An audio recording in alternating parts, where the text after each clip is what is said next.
Muchas gracias por asistir a la pequeña charla que les voy a ofrecer sobre sostenibilidad social y simuladores sociales. Preguntaréis, ¿qué es esto? Bueno, para poder entender de alguna manera de lo que voy a hablar, primero me presento yo, ¿vale? Me llamo José Luis Rodríguez, soy el fundador de una iniciativa relacionada con la sostenibilidad social, con el impacto social, pero a través de la aplicación científica de muchos conceptos que estamos familiarizados con ellos, por ejemplo, por el calentamiento global, por el cambio climático, por el COVID que hemos pasado recientemente. ¿Por qué? Por ejemplo, el Panel Científico Internacional del Cambio Climático utiliza modelos de simulación para poder anticipar las situaciones de riesgo climático en todo el planeta. Y, de hecho, cuando nos dicen, pues es que en 2025 la temperatura de la Tierra va a aumentar 2,5 grados. ¿Vosotros creéis que eso se lo inventan o cómo lo deducen? Pues con este tipo de herramientas, modelos de simulación, ¿vale?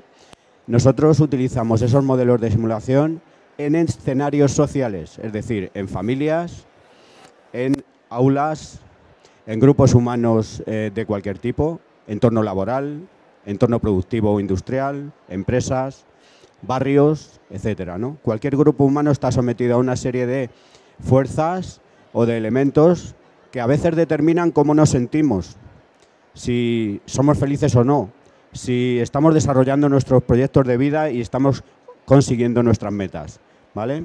Entonces nosotros intentamos anticipar las situaciones de riesgo, medirlas y poder trabajar de forma preventiva en este tipo de sensaciones personales, el crecimiento personal y el desarrollo a la vez social, un desarrollo social inteligente. Bueno, como os hemos dicho, como he comentado, somos una startup pionera en simulación social aplicada a entornos humanos. Y creamos soluciones de impacto para gobiernos, para empresas, sociedad civil, tercer sector, etcétera. Nosotros nos destinamos básicamente a resolver un problema que estamos viendo que es un riesgo global, que es la desigualdad, ¿vale? Entendemos que la desigualdad es al deterioro social lo mismo que la contaminación al deterioro ambiental. De tal manera que si tenemos herramientas científicas para anticipar el deterioro ambiental, podríamos utilizar esas mismas herramientas científicas para anticipar el deterioro social, el malestar en las familias, el malestar en las aulas y determinado tipo de fenómenos que son conflictos sociales ante los cuales hacemos un diagnóstico o pronóstico predictivo para introducir factores correctivos o pautas de cambio preventivas. Ya sabéis aquel dicho de más vale prevenir que curar, ¿no? Y esto todo el mundo lo entiende. Pues en el ámbito social también es verdad.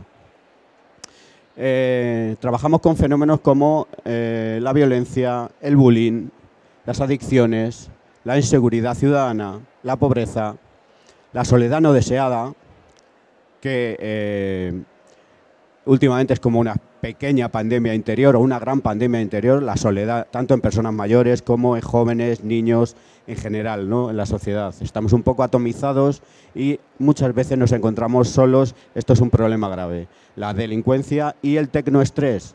No sé si sabéis lo que es el tecnoestrés, pero es los efectos psicosociales del uso de la tecnología de forma masiva, ¿no? Y todos podemos estar observando estos efectos en nosotros mismos y también en los que nos rodean, en el entorno laboral, en la propia familia, etcétera. Nosotros nos preguntamos, ¿y si pudiésemos predecir y prevenir estos conflictos? ¿Qué podríamos hacer? ¿Alguien recuerda la película Minority Report?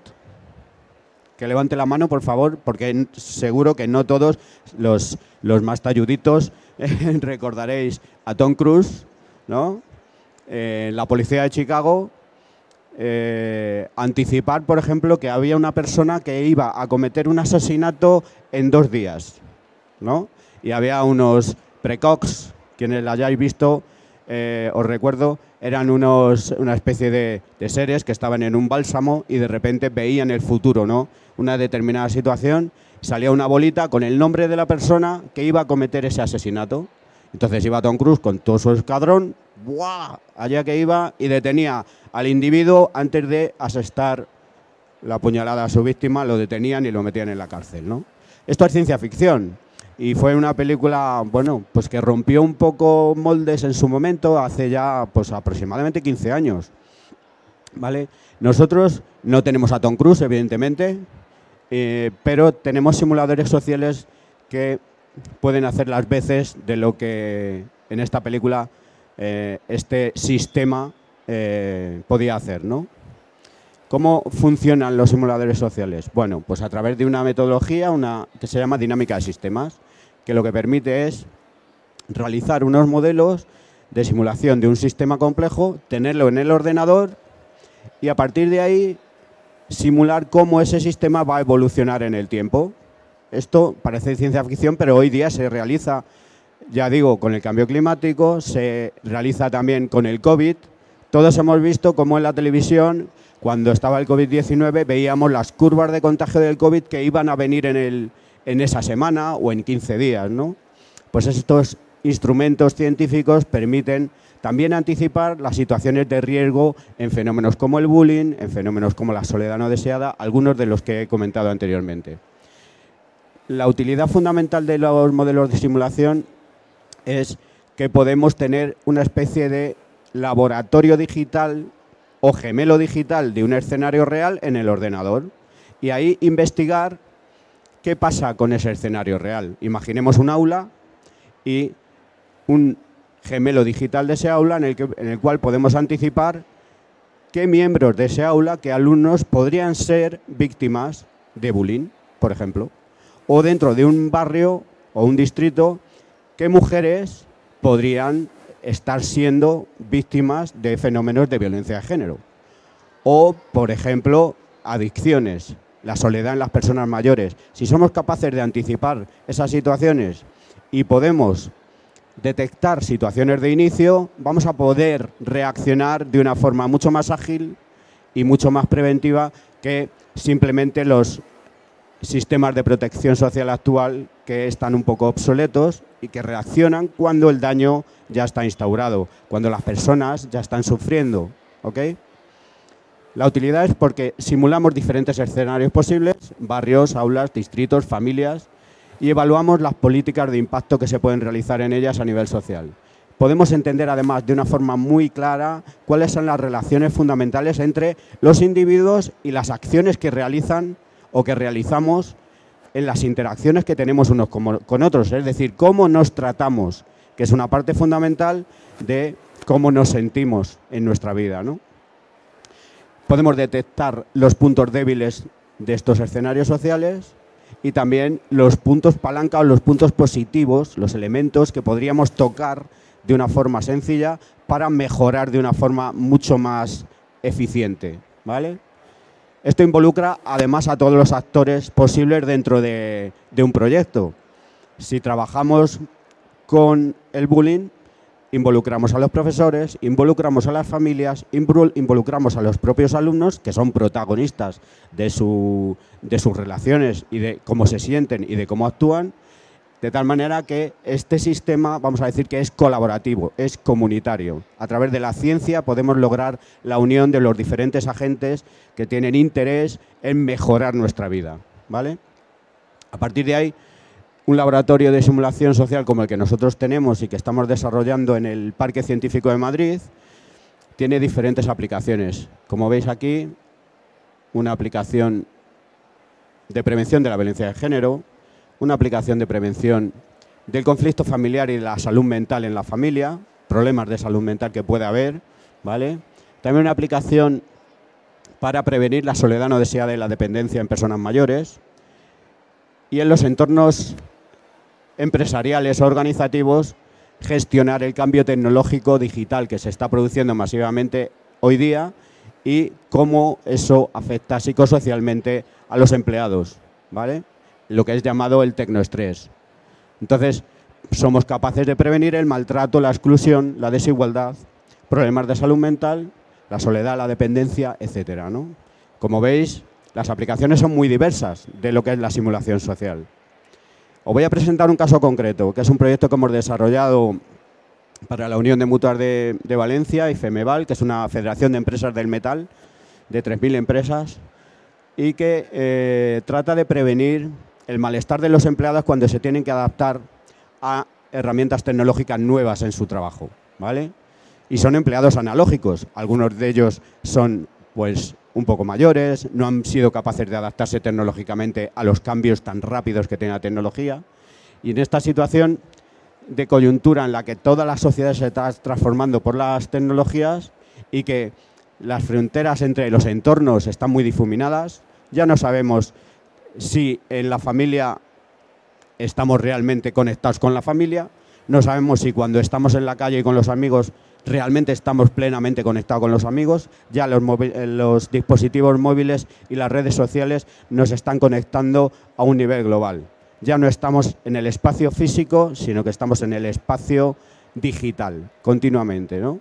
Esa difuminación de las fronteras afecta a los individuos, a los grupos, y todo esto supone un cambio de paradigma a nivel mundial.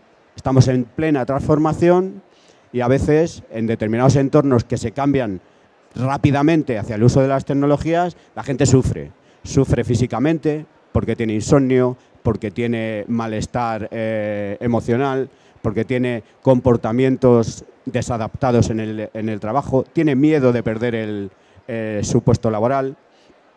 Y luego, todos estos efectos nosotros los hemos incluido en un modelo que llamamos modelo GESTO, de gestión de la tecnología y de prevención del tecnoestrés en las organizaciones. Este modelo es un modelo operacional que básicamente tiene estas tres partes fundamentales. Los creadores de estrés de la tecnología, que son la complejidad, es decir, las herramientas que utilizan ahora en los trabajos digitales son mucho más complejas en el sentido de que antes, cuando trabajamos con papel, todo el mundo sabía lo que hacía con los formularios a nivel administrativo. De repente ahora tenemos un software que cambia cada mes, es un nuevo modelo de software y nos tenemos que estar adaptando continuamente. Crea sobrecarga de trabajo, crea invasión, es decir, una sensación de estar invadido por la tecnología continuamente, porque salgo de mi trabajo y resulta que mi jefe me está mandando un correo electrónico diciéndome: oye, que tienes que seguir haciendo el cierre del ejercicio, y estás en tu casa y estás de nuevo invadido por la sensación de estar trabajando. Está lo que comentábamos antes, difuminación de los espacios. La inseguridad y la incertidumbre de los propios trabajadores ante estas situaciones son los que crean el tecnoestrés.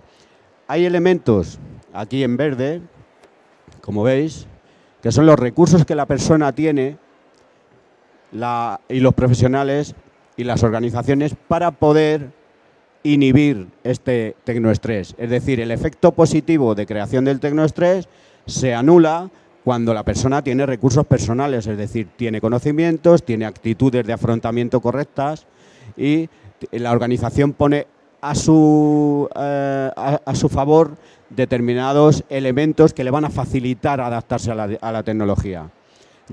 La suma y esta resta provocan o no una serie de consecuencias que son la ansiedad, la sensación de ineficacia, no soy capaz de realizar mi trabajo con estas herramientas, la fatiga y el escepticismo, ¿vale? Cuando tenemos ese modelo en el ordenador y lo creamos con una dinámica concreta, definimos el sistema, generamos el modelo, lo testamos, lo verificamos, hacemos una validación. Hay un trabajo detrás muy importante para que el modelo sea fiel a lo que está ocurriendo en esa empresa, ¿vale? Y luego lo que hacemos es tener realmente estrategias de actuación con la empresa en ámbitos como la comunicación, la capacitación, la participación e integración y el liderazgo, ¿vale? Algunas de estas estrategias lo que buscan básicamente es reforzar el compromiso, mejorar la comprensión en los trabajadores de las herramientas que se utilizan, potenciar un sentido de pertenencia a la organización ¿vale? Y en el ámbito de la capacitación buscamos desarrollar competencias en los trabajadores, formarlos si no tienen formación adecuada, sensación de autoeficacia, es decir, ahora soy capaz de hacer frente a este reto y tener un clima laboral lleno de motivación. En cuanto a la participación y la integración, buscamos que los trabajadores se sientan parte de la empresa, orgánica, es decir, probamos una política de transparencia y aumentar la confianza y la aceptación del cambio por parte de los trabajadores. Eso en este caso concreto. Y finalmente, en cuanto al liderazgo, empoderar, convencer y que realmente todos seamos líderes de nuestro reto, en este caso, desempeño laboral, ¿vale? Las herramientas que generamos son aplicaciones móviles que lo que nos permiten es valorar las consecuencias que anticipa el simulador. En este caso, por ejemplo, aquí veis que en una empresa determinada durante 12 meses se va a generar una situación de escepticismo de los trabajadores frente al cambio tecnológico que tiene un máximo de casi el 80% de personas que no creen en el cambio en esa empresa y que van a sufrir ansiedad en ese nivel, ¿no?